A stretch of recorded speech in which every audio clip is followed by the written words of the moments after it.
Shankaran Pillai opened a pharmacy in United States.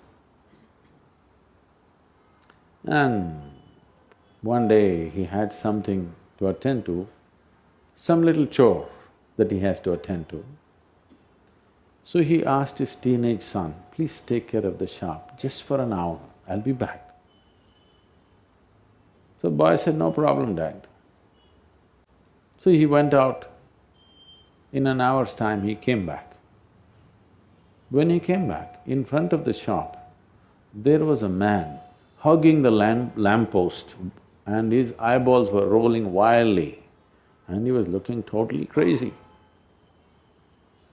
He looked at the man, whether the man is wanting to go into the shop or is he going out of the shop, you don't know.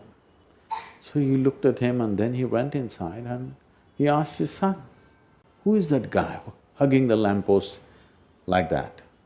Is he our customer? The boy said, yes, Dad, he's our customer. What did you give him? Oh, he had whooping cough, so I gave him a box of laxatives and made him take it right here, all of them. I said, what? For whooping cough, you gave him laxatives? Why? Come on, Dad, look at him. Does he dare to cough now?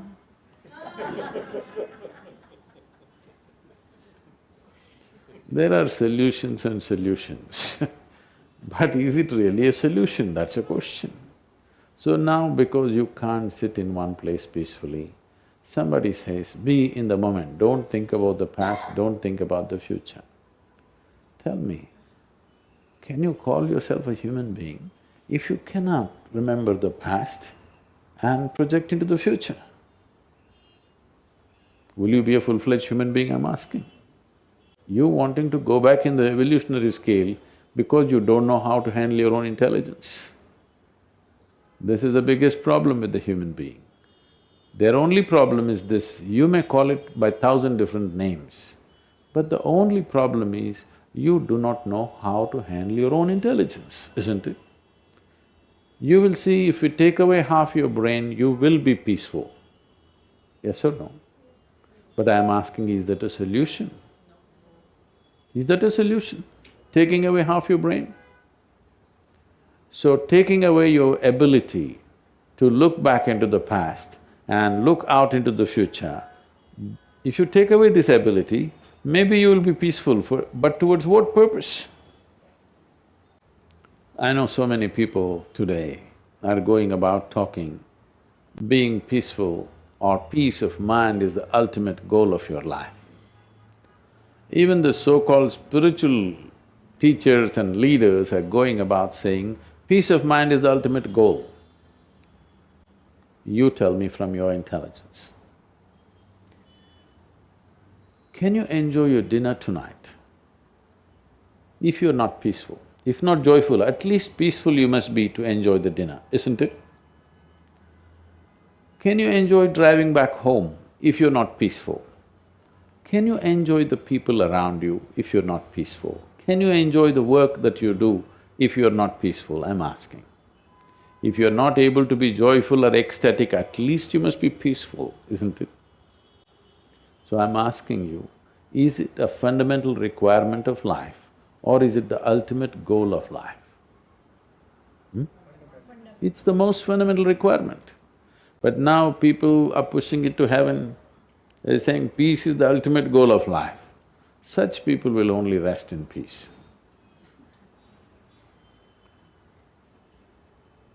Anything that you're deprived of tends to become heavenly product. Today if you say peace, people say divine peace. If you say love, people say divine love. If you say bliss, people say divine love, divine bliss. These are all things human beings are capable of, isn't it? To be peaceful, to be joyful, to be loving, to be blissful, these are all human qualities, yes or no? If you're willing, you can be peaceful, you can be loving, you can be blissful. But all these things have been exported to heaven. So, these simple aspects have become complicated because of all these teachings. I'm saying, It doesn't matter where the teaching comes from. Whether it comes from me or somebody else, just keep it aside.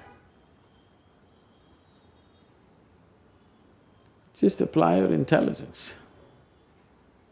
You cannot use my intelligence, okay? You can use my wisdom maybe, but you cannot use my intelligence, you can only use your intelligence. So with your intelligence, experiment. If it works, let's keep it. If it doesn't work, discard it tomorrow morning. No need to continue it for one more day. But first you must decide, are you looking for solace or are you looking for solutions? If you're looking for solace, just believe something, it'll work. You understand? You believe that the source of life is in this light bulb and every day do this, it'll work. What you're doing is just inexpensive psychiatry. Yes, you're trying to manage your psychological space with something, using an anchor outside. It's all right, I'm not saying it's wrong. If you need that, you can do it. But if that's not your requirement, what you want is an ultimate solution for life, then you need something else, which will not come with these kind of popular teachings. You need a powerful force to move you from one dimension of life to another. So when such a need comes, if such a longing comes, then you must look for spirituality, otherwise just do something, go climb a mountain, it'll work, I'm telling you. You'll build your confidence. Yes, climb a mountain, swim in the ocean, all these things will build your confidence. Or believe something. But towards what end, what is your requirement is something you have to see. Do you have a longing for the ultimate or are you just trying to manage your psychological drama? That's a first distinction you have to make. But your psychological drama can be managed only from within. You can believe that you're using outside help, but actually you can only manage from within because this is a ghost that you create. You can't kill it from outside.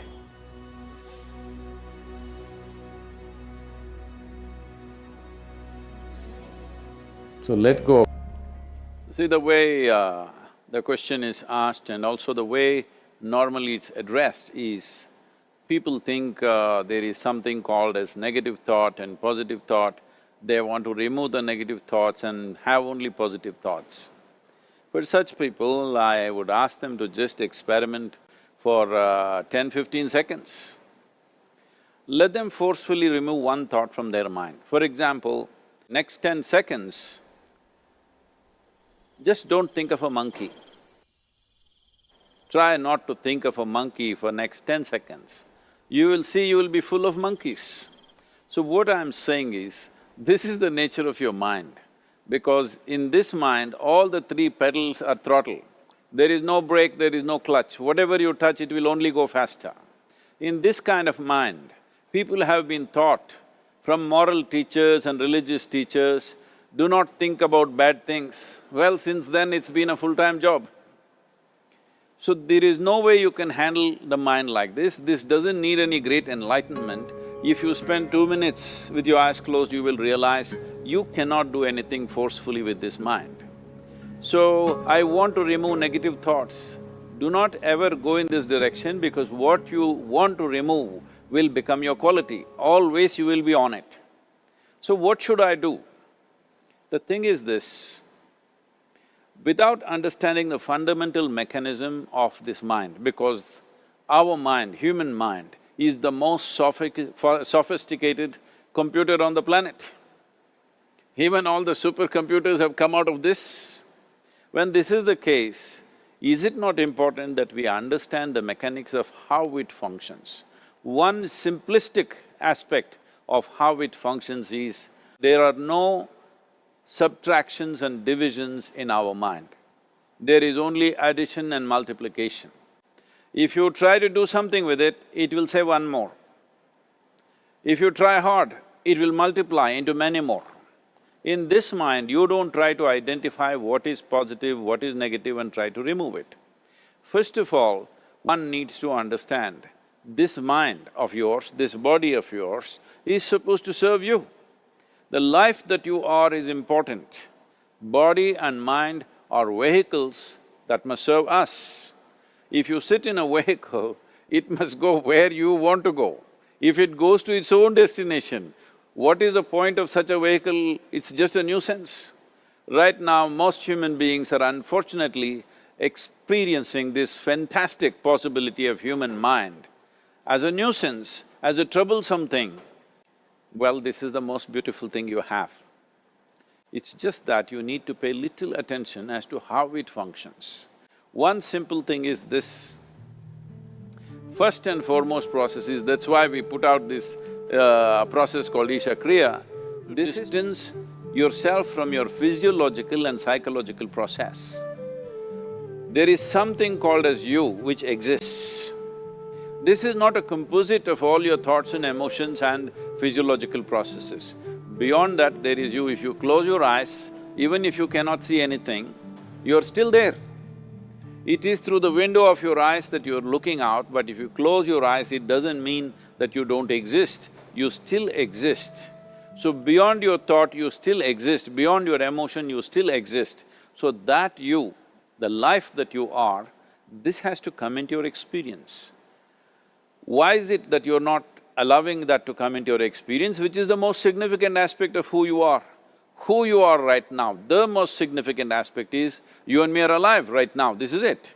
What I'm thinking, what you're thinking is not the important thing. We are alive right now, that is the important thing.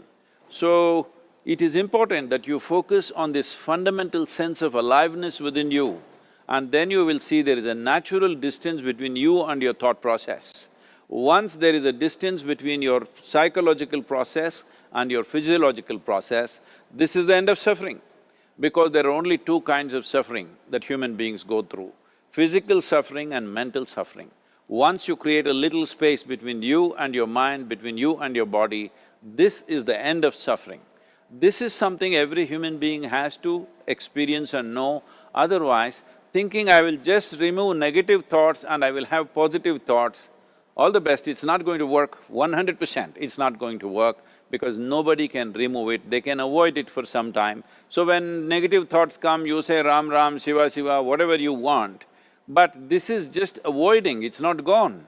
The moment you stop that, it will pop back with great force, otherwise it'll come back in your dreams. So it's very important, first of all you need to understand your anger, your resentment, your fear, your anxieties, the negativity that you generate, generally resentment, anger, it is always directed towards somebody. But we need to understand this is poisons that we are drinking and expecting somebody else to die. Fortunately, life doesn't work like that. If I drink poison, I die. If I drink poison, you don't die. So, we need to understand this. When I say poison, today you can have yourself chemically analyzed. Right now, what is your blood work, what it says? 5 minutes of intense anger, check your blood work and see, there will be lots of negative elements in it, literally you're poisoning yourself. So, do you want to poison yourself? Definitely not. Now the very question is coming from certain helplessness, what shall I do?